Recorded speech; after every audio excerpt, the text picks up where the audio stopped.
I'm Mara, just a regular person who used to work as an economist until life threw me a curveball. 5 years ago, everything changed when I met Tom at a party hosted by my best friend, Lisa. It was a typical Friday night, and Lisa had been on my case about meeting someone new. "You gotta get out more, Mara. You can't just work and sit at home all the time," she had chided me on the phone. I finally gave in, thinking it would shut her up for a while. The party was in full swing when I arrived, a little nervous, clutching a bottle of wine like a lifeline. Lisa greeted me at the door with her usual big smile and even bigger glass of wine. "Mara, you made it. Come on, I want you to meet someone," she said, dragging me through the crowd before I could even catch my breath. That's when I first saw Tom. He was leaning against the kitchen counter, beer in hand, laughing loudly at something on his phone. Lisa introduced us, and his smile shifted my way, lighting up his face. "Hey, I'm Tom. Lisa's told me a lot about you." "Hopefully, all good things," I replied, trying to sound lighthearted. "Only the best," he shot back, giving me a wink that made me blush. We got to talking, and I was surprised at how easy it was to chat with him. He worked in logistics for a transport company and seemed to know a lot about a lot of things. He was confident, maybe too confident, but it was kind of refreshing. Later in the evening, we found ourselves sitting on Lisa's porch, away from the noise. "So, why has a catch like you been hiding?" Tom asked, a cheeky grin on his face. "I'm not hiding, just busy with work and stuff," I said, fumbling with my words a bit. "Too busy for a date with me?" he teased, not missing a beat. I laughed, a real laugh, not the polite kind you do out of courtesy. "I suppose I could make some time." "That's what I wanted to hear," Tom said, clinking his beer bottle against my wine glass. As the party wound down, Tom offered to drive me home. I hesitated at first, but Lisa gave me a look that said, "Go for it, girl." So, I did. We talked the whole way, and by the time he dropped me off, he had snagged my number and a promise for a dinner date the next week. My mom was thrilled when I told her about Tom. "Oh, Mara, finally. He sounds wonderful. When can I meet him?" she gushed over the phone. "Slow down, Mom. It's just been a few dates," I reminded her, but I couldn't hide my smile. Her excitement was infectious. The day Tom proposed, 6 months later, was simple, yet perfect. We were at my favorite park, the one where we'd had our third date. He got down on one knee right by the lake, and I didn't hesitate. "Yes," I said, tears of joy streaming down my face. Mom came to the wedding, beaming with pride. "I can't wait for the grandkids," she whispered during the reception, already planning ahead. I just laughed and hugged her, hoping that part of the dream would come true too. Settling into married life was easy at first. We moved into the house I inherited from my dad. It was more than just a building, it was filled with memories of my childhood and the dreams I had of making it a home for my own family. I quit my job and became a housewife. The money my dad left me was enough for a comfortable existence. Tom and I spent weekends fixing the place up.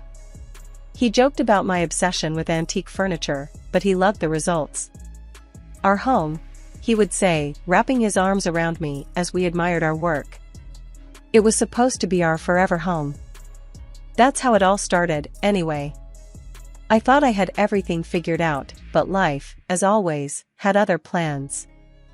After the honeymoon phase of our marriage began to fade, Tom and I found ourselves face to face with reality. Trying to start a family wasn't as straightforward as we'd hoped. Month after month, disappointment greeted us, and each negative test weighed heavily on us, especially on me. Tom's patience was wearing thin. One evening, after another failed attempt, he exploded. "I just don't get it, Mara. What's the problem? Why isn't this working?" he shouted, slamming his fist on the kitchen table so hard that the plates rattled. I was stirring the soup on the stove, trying to keep my composure. "The doctor said these things take time, Tom. We just need to be patient," I replied, my voice trembling a bit from the tension. "Patient? We've been patient for over a year now. I'm sick of waiting." His voice was raw with frustration. I poured the soup into bowls, my hands shaking. "I'm doing everything I can," I said quietly, avoiding his gaze. "Yeah? Well, maybe it's not enough." He stormed out of the kitchen, leaving me alone with my thoughts and the echo of his words. The next day, Tom apologized for his outburst, but the cycle of hope and disappointment continued, each cycle chipping away at the love and warmth we once shared. Our weekends transformed from cozy time spent together to silent meals and even quieter evenings. One Saturday, as I was trying out a new recipe I learned in a cooking class, Tom walked into the kitchen. He watched me for a moment before speaking. "That smells good. Learning anything new?" he asked, his tone light, trying to make conversation. "Yeah, it's a new recipe from the cooking class. Thought I'd try it out," I responded, focusing on chopping vegetables rather than meeting his eyes. "Great, another dish for the two of us." "It's always just the two of us, isn't it?" His words stung, and I could hear the bitterness seeping in. I stopped chopping, placing the knife down with a clatter. "What do you want me to say, Tom? I'm trying here. It's not like I don't want a family." We sat down to eat the meal I prepared in silence. It was good, but the air between us was thick with unspoken words and buried frustrations. As the months rolled on, the pressure only grew. Conversations about the future became minefields, and Tom often retreated into his work, coming home late, leaving early, and growing more distant. I tried to fill my days with activities, keeping the house immaculate, hoping somehow that would fix things. One evening, while Tom was working late again, I called Lisa for some support. "Hey, Mara, how's it going?" Lisa's voice was a welcome sound. "Not great, Lise. It's just hard right now. I feel like I'm living with a stranger," I confessed, sinking into the couch. "Oh, Mara, I'm so sorry. Anything I can do?" "Just talking helps," I said, tears threatening to spill. "I miss him, Lisa. I miss us." "I know, hon, but you guys are strong. You'll get through this. Maybe see a counselor? It might help to talk to someone neutral." "Yeah, maybe," I murmured, not convinced, but willing to try anything to regain some semblance of the life we once dreamed of. Lately, I've been feeling off, like my body's running on empty. No matter how much I sleep, I wake up tired. It's been going on for a while, and it's getting worse, not better. I tried talking to Tom about it, thinking he'd want to help, or at least understand. "Tom, I'm really struggling here. I don't know what's wrong with me, I'm always exhausted," I told him one evening, hoping for some compassion, or maybe just a bit of concern. He barely looked up from his phone. "You're probably just being lazy. You need to get up and do something, stop pretending." That stung. Pretending? As if I'd choose to feel like this. His words cut deep, and I decided right then to stop talking about it. What was the point if he just got mad? As the days dragged on, I did less around the house. Cooking and cleaning took all the energy I didn't have. Every task felt like climbing a mountain. Tom noticed, all right, and he wasn't happy. "Why is this place such a mess, Mara? What have you been doing all day?" He'd snap as soon as he walked through the door, his tone getting harsher with each passing week. I tried to explain, again, hoping maybe this time he'd get it. "Tom, I told you, I'm not feeling well. I can barely get off the couch most days." "Great, just what I need, a sick wife. Maybe I'd be better off alone." He threw his hands up, frustration written all over his face. Talks of divorce started slipping into our arguments, and they were getting more frequent. He was also staying out a lot, coming home late from work, or sometimes not at all on the weekends. He said he was caught up at the office, but the clues were adding up to something else. There was the smell of unfamiliar perfume when he came home, the secretive texts I'd catch glimpses of when he thought I wasn't looking. It was like he wasn't even trying to hide it anymore. I should have confronted him, maybe thrown a fit, or dug deeper into those late-night texts. But I was too worn out, too beaten down. One night, he came home late, reeking of that same perfume. He was humming some tune, almost happy. It was like he didn't care if I knew. I couldn't hold it back any longer. "You smell like perfume, Tom. Where have you been?" My voice was weak, but I needed to know. He froze, then shrugged, brushing it off like it was nothing. "Oh, that? It's probably just from someone at the office. We had a late meeting." "A meeting, right. You expect me to believe that?" I was too tired to yell, too tired to fight, but I let the suspicion hang in the air between us. "What do you want me to say, Mara? You're always too tired, too sick. Maybe think about that before you start accusing me of things." His dismissive tone was like a slap in the face. One quiet afternoon, when Tom was supposedly at another one of his endless work meetings, I mustered up the energy to tidy up a bit. It was one of my better days, though better lately just meant I could get out of bed without feeling like I might pass out. I decided to start with Tom's stuff, thinking maybe I'd clear out some old clothes for donation. That's when I stumbled upon something I never expected. Hidden in the back of his drawer, under a pile of seldom-worn dress shirts, was a small bottle. Curious, I picked it up and examined it. Male contraceptive pills. My heart sank. Why would Tom have these? We had been trying, well, I thought we were trying to have a baby. I felt the room spin as the implications hit me like a freight train. I sat down hard on the edge of the bed, the bottle still in my hand. By the time Tom came home, I had worked myself into quite a state, alternating between tears and fury. He walked in, cheerful as can be, until he saw my face. "What's wrong, Mara? You look like you've seen a ghost." I threw the bottle at him. It hit the wall next to where he stood and fell to the floor. "Care to explain this?" My voice was shaking, but I managed to keep it loud enough. Tom picked up the bottle, his face a mix of confusion and then a smirk. "Oh, that? Look, Mara, I didn't want to say it outright, but yeah, I've been taking these. I realized I don't want kids. At least not with you." His words felt like a punch in the gut. "You what? All this time, you let me think the problem was me?" He shrugged, his smirk turning into a full-on laugh. "Well, it wasn't a problem for me until now. I guess you finally caught on." I felt a rush of anger and clarity. "I want a divorce, Tom." He raised his eyebrows, almost relieved. "Fine by me. But we'll be splitting everything, right?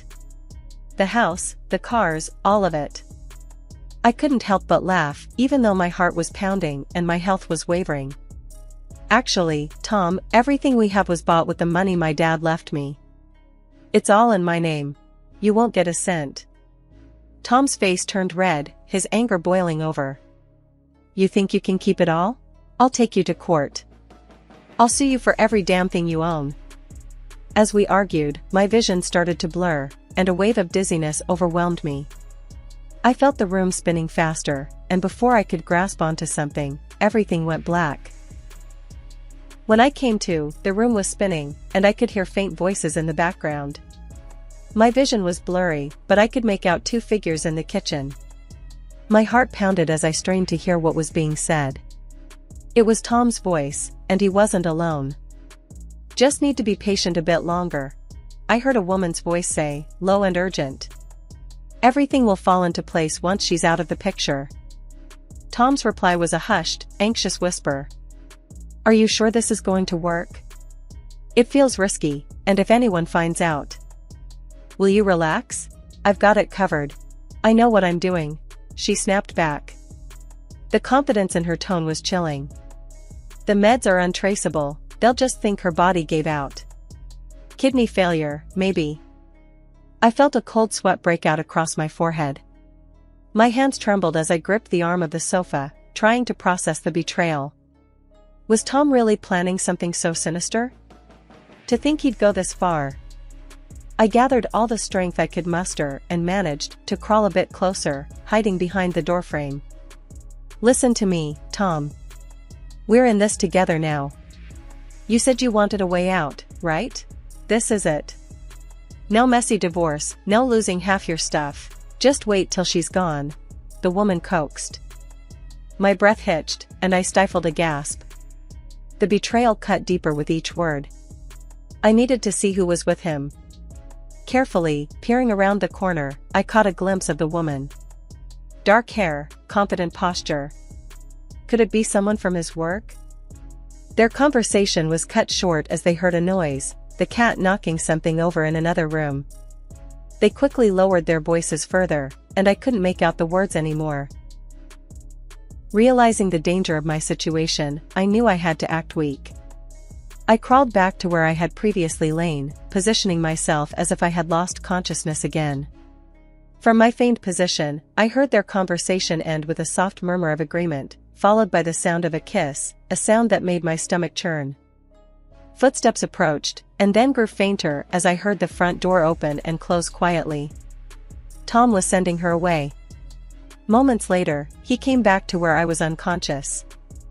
He muttered under his breath as he picked me up. "Always something with you, isn't it?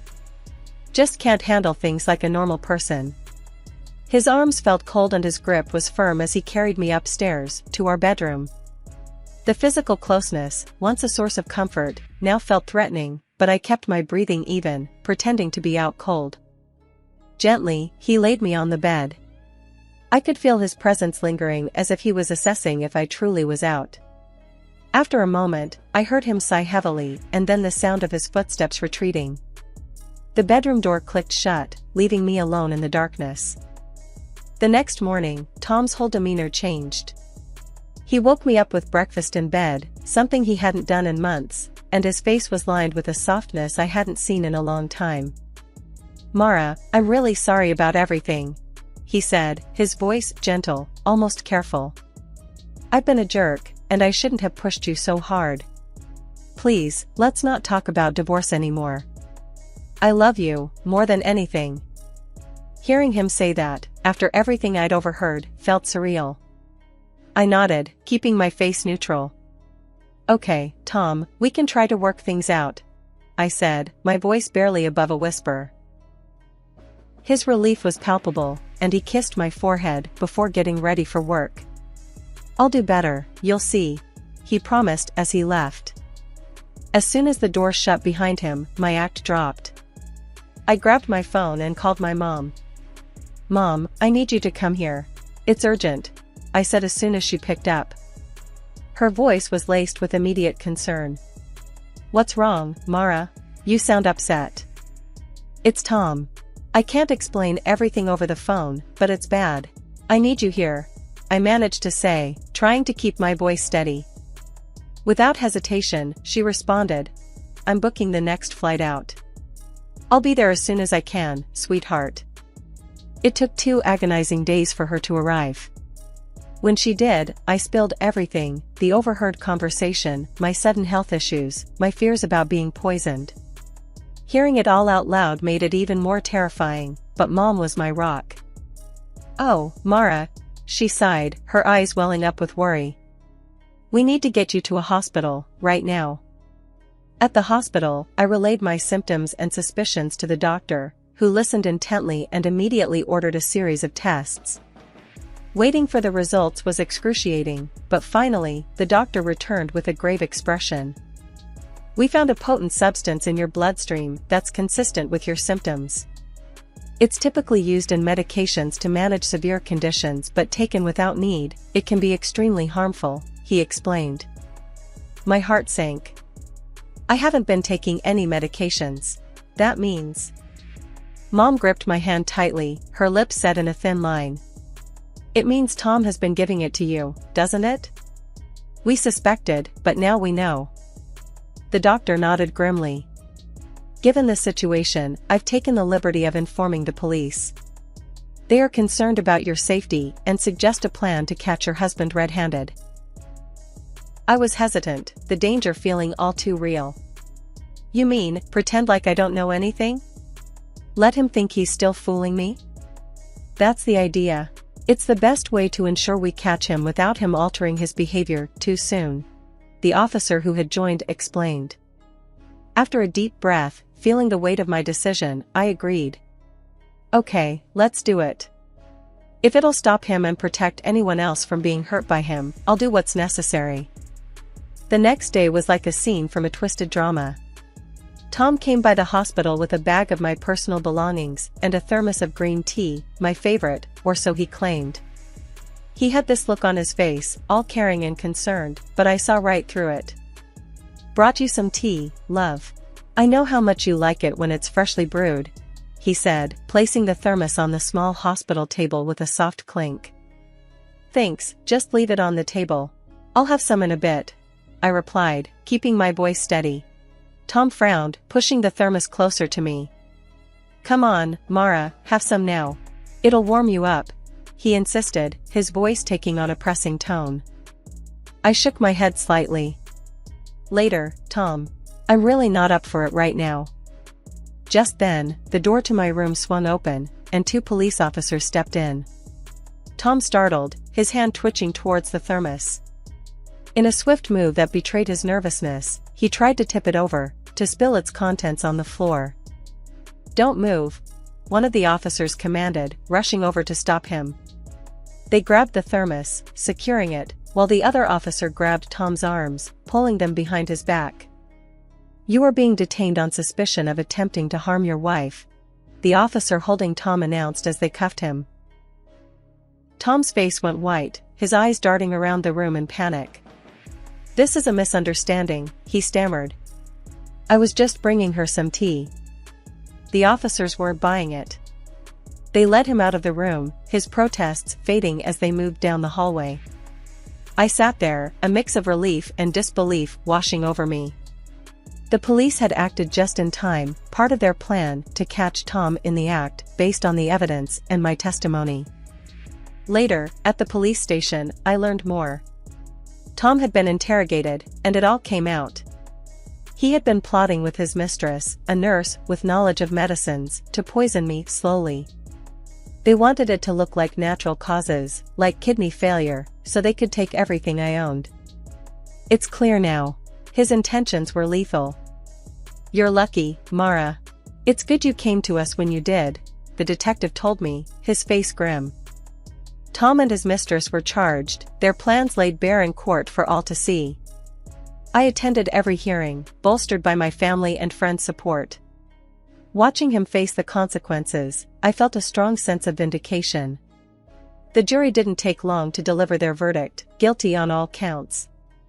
After the trial, reporters swarmed outside, eager for a statement. Justice was served, I told them, my voice firmer than I felt. And now, I'm ready to move forward. After the dust settled from the trial and Tom and his mistress were locked away, I didn't just sit back. I was still reeling from all the damage they had done, not just to my life, but to my health. I decided to take further action and filed a lawsuit against both of them for the physical and emotional harm they caused. It was a tough process, dragging all those details out in court again, but it was worth it.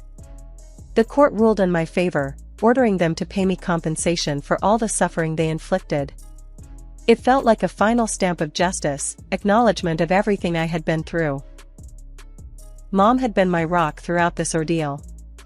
When the house finally sold, she was right there, packing boxes with me. "You did the right thing, selling it," she said as we taped up another box of kitchen stuff. "I know, Mom. I just couldn't stay there, not with all those memories," I replied, wiping a smear of dust off my cheek. "Now, you've got a clean slate, Mara. You can start building something new, something better," she encouraged, her voice strong and sure. That's exactly what I intended to do. I moved back in with Mom for a while. Living with her brought a sense of peace and stability back into my life that I hadn't realized I'd missed so much. Soon enough, I started looking for a job.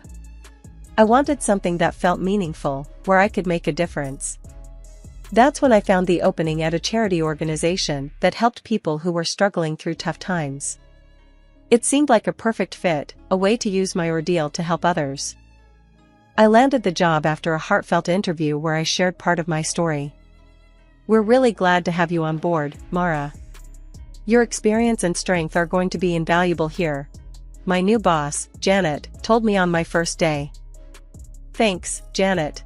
I'm ready to get started. I want to help people find their way out of dark places. I responded, feeling a surge of purpose. Work was challenging, but incredibly rewarding. Every day felt like I was making a difference, giving back some of the help and support I'd received from people like Lisa and Mom during my darkest days.